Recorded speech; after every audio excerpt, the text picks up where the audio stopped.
मैंने खुद माननीय लेफ्टिनेंट गवर्नर साहब से ये गुजारिश की थी कि एक बार आवाम के साथ, लोगों के साथ चर्चा करके हमें इस सारे मामले पर कोई फैसला लेना चाहिए। हालांकि सन 2012 में जब मोहतरम उमर अब्दुल्ला साहब की सरकार थी, उस वक़्त भी एक बार कैबिनेट के अंदर जम्मू कश्मीर में प्रॉपर्टी टैक्स लगाने के बारे में डिस्कशंस हुई थी। और दूसरा 2017 में जब कोalition गवर्नमेंट थी और महबूबा मुफ्ती साहिबा जम्मू कश्मीर की चीफ मिनिस्टर थी, उस बार तो असेंबली में प्रॉपर डिस्कशन के बाद इसको पास किया गया था। और मैंने वही जिक्र लेफ्टिनेंट गवर्नर साहब के सामने रखा कि उनको आवाम के सामने ये सारा मामला रखना चाहिए कि क्या मजबूरियां थी, क्या परेशानी थी, क्या वजूहात थी जिसके चलते प्रॉपर्टी टैक्स को यहाँ नाफज करने को लेकर उनको ये फ़ैसला लेना पड़ा। उन्होंने वैसे आवाम से वो रूबरू भी हुए हैं, उन्होंने आवाम को खिताब भी किया है। चूँकि ये पूरे मुल्क के हर स्टेट और हर यूटी में ये कानून नाफिज किया गया है, क्योंकि जो शहरों में, चाहे बड़े शहर हों या छोटे शहर हों, जो डेवलपमेंट के प्रोजेक्ट्स हैं, उनका एक प्रोविज़न है कि कहीं जो नीति आयोग है वो फंडिंग ना रोक दे। इसलिए 2012 में जो सरकार थी और 2017 में जो चुनी हुई सरकार थी, उन्होंने भी इस पर डिस्कशन किया था। और अगर नीति आयोग ने शहरों की डेवलपमेंट का पैसा इस कारण अगर रुक गया कि ये कर व्यवस्था शहरों में लागू नहीं है, तो बहुत बड़ा नुकसान शहरों की डेवलपमेंट को हो सकता है, जिसका जिक्र लेफ्टिनेंट गवर्नर साहब ने किया है। हालांकि जो उन्होंने बताया था कि 1000 स्क्वायर फीट तक कहीं किसी को कोई टैक्स नहीं देना पड़ेगा, मतलब शहरों के अंदर रहने वाले 40% लोगों के ऊपर कोई टैक्स नहीं होगा, और जो बाकी 60% हैं उनको महीने का किसी को 80 रुपये और 100 रुपया पड़ेगा। मुझे लगता है कि इसकी क्लैरिटीज और अच्छे तरीके से करना चाहिए। जो गवर्नमेंट के इदारे में बैठे हुए बड़े बड़े ऑफिसरान हैं, प्रिंसिपल सेक्रेटरीज हों, कमिश्नर सेक्रेटरीज हों, डायरेक्टर्स हों, और स्वयं मोहतरम लेफ्टिनेंट गवर्नर साहब को chamber, bar association, traders, industries और पॉलिटिकल जमातों को बुलाकर इस सारे मामले पर मुझे लगता है कि अगर कोई डिस्कशन की जाए तो इस बात को समझा जा सकता है। पिछले 4 सालों से शहरों की डेवलपमेंट को जो फंड्स नीति आयोग रिलीज़ कर रहा है, वो टोटल फंड का 50% आ रहा है। वो भी यहाँ के लेफ्टिनेंट गवर्नर साहिबान दिल्ली जाके फाइनेंस मिनिस्टर से रिक्वेस्ट करके उस पैसे को रिलीज़ करवाते हैं। ये एक कानूनी, कॉन्स्टिट्यूशनल कोई इस प्रकार का एक कंपल्शन है, जिसके चलते इस प्रकार का शायद लेफ्टिनेंट गवर्नर साहब को फैसला लेना पड़ा। मुझे लगता है कि अभी कुछ दिन हैं और मोहतरम लेफ्टिनेंट गवर्नर साहब जो पहले भी जम्मू कश्मीर की आवाम से रूबरू हुए हैं, उन्होंने इस सारे प्रॉपर्टी टैक्स के मामले में आवाम से गुफ्तगू की है। मुझे लगता है कि और इसको अगर वो डिस्कशन में लाएंगे तो मुझे लगता है कि सब लोगों को इसकी अच्छी तरीके से जानकारी भी लगेगी, और मुझे नहीं लगता कि उसके बाद कोई विवाद होगा। ये पैसा भी जो म्युनिसिपल कमेटीज़, काउंसिल और कॉरपोरेशन में आएगा, ये उन्हीं कमेटी, काउंसिल और कॉरपोरेशन के पास रहेगा। ये कोई पैसा दिल्ली नहीं भेजा जाएगा और आवाम की बेहतरी के लिए लगाया जाएगा, जैसे लेफ्टिनेंट गवर्नर साहब ने बताया। और मुझे लगता है कि और थोड़ी क्लैरिफिकेशन अच्छे ढंग से इस पर की जाए, तो मुझे नहीं लगता कि आम लोगों को इस बात को समझने में कोई दिक्कत आएगी। लेकिन एक बार इस सारे विषय को अच्छे से पब्लिक डोमेन में, और जो अलग अलग जो नॉन गवर्नमेंटल ऑर्गेनाइजेशन हैं, गवर्नमेंट इंस्टीट्यूशंस हैं और जो पॉलिटिकल इंस्टीट्यूशंस हैं, उन इदारों में भी अच्छे तरीके से इस बात को रखा जाना चाहिए। सर, अल्फा गेट और डांगरी के अभी तक आरोपी जो हैं सामने नहीं आए।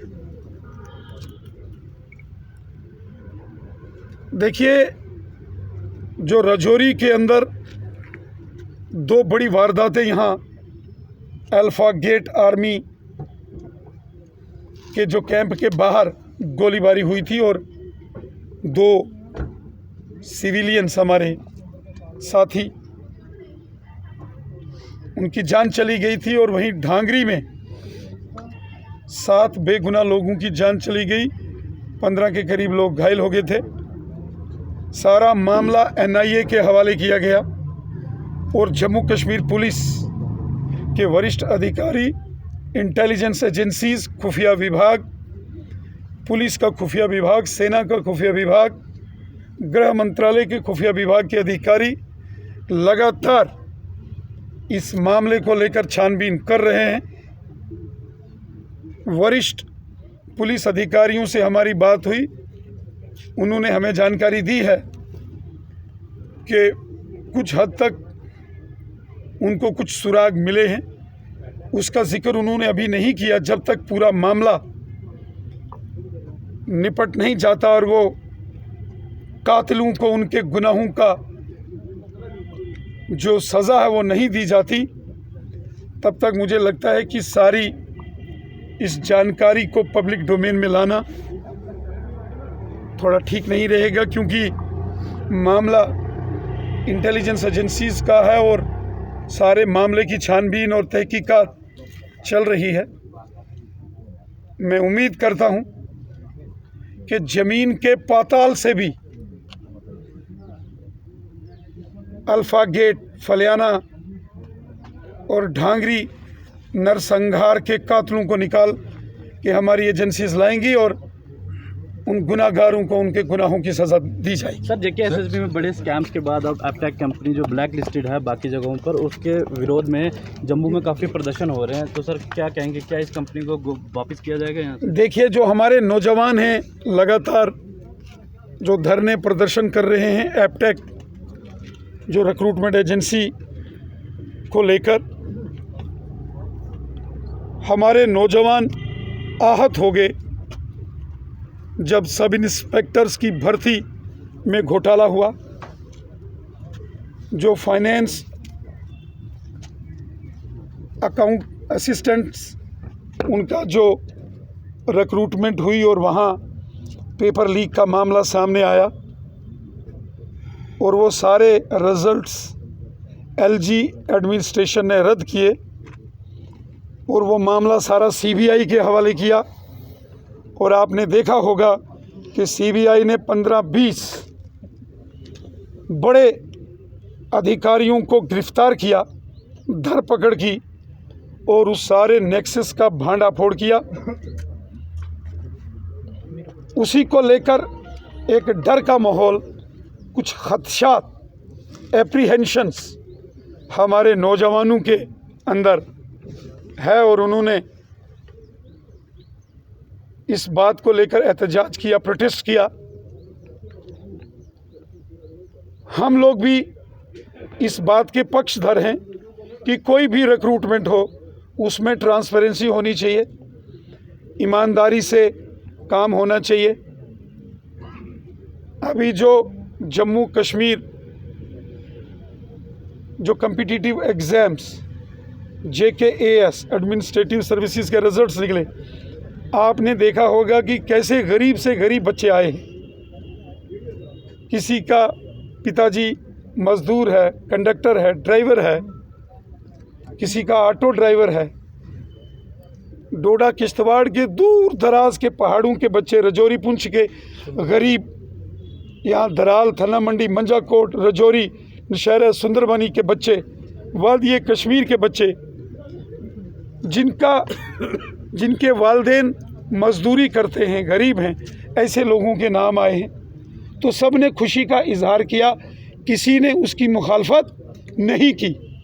हमारे नौजवानों को एक्टेक जो कंपनी है, चूँकि इसको पहले बैन किया गया था, इसके ऊपर इल्ज़ामात लगे थे, इन्वेस्टिगेशंस हुई थी, इसके कुछ लोगों को गिरफ्तार किया गया था, इसलिए हमारे नौजवानों को ये एप्रीहेंशंस थी कि कहीं इस सारे मामले में भी कोई गड़बड़ घोटाला ना हो जाए।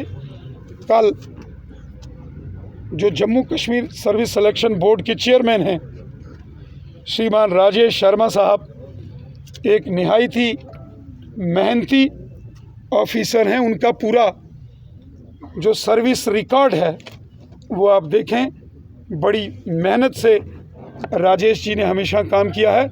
बहुत बड़े क्रेडिबल ऑफिसर हैं। राजभवन में पहले के ज़माने में जब NN वोरा साहब थे या सतपाल मलिक मुर्मू साहब, उस ज़माने में उन्होंने अपनी अच्छी से सर्विसेज आवाम को दी हैं। वो एक बहुत क्रेडिबल ऑफिसर हैं। कल उन्होंने एक प्रेस कॉन्फ्रेंस के माध्यम से सारा इशू नौजवानों के समकक्ष रखा है। मैं उम्मीद करता हूं कि जो नौजवानों की एप्रीहेंशन है, जो नौजवानों के दिल में परेशानी है या खदशात हैं, उनको दूर किया जाना चाहिए और पूरी ट्रांसपेरेंसी के साथ, ईमानदारी के साथ ये सारे एग्ज़ाम्स कंडक्ट होने चाहिए। वरना जैसे सब इंस्पेक्टर की भर्ती के बाद CBI ने छापे पर छापे मार के चोरों को, भ्रष्टाचारियों को, घोटालेबाजों को और जालसाजी करने वालों को जेल की सलाखों के पीछे डाला, ऐसे जालसाजी करने वालों को, घोटालेबाजों को, भ्रष्टाचारियों को और बेईमानों को घसीट घसीट के जेल की सलाखों में बंद किया जाएगा। स्टेट में इलेक्शन कैसे? इलेक्शन कब तक होंगे? स्टेट में इलेक्शन कब तक होंगे?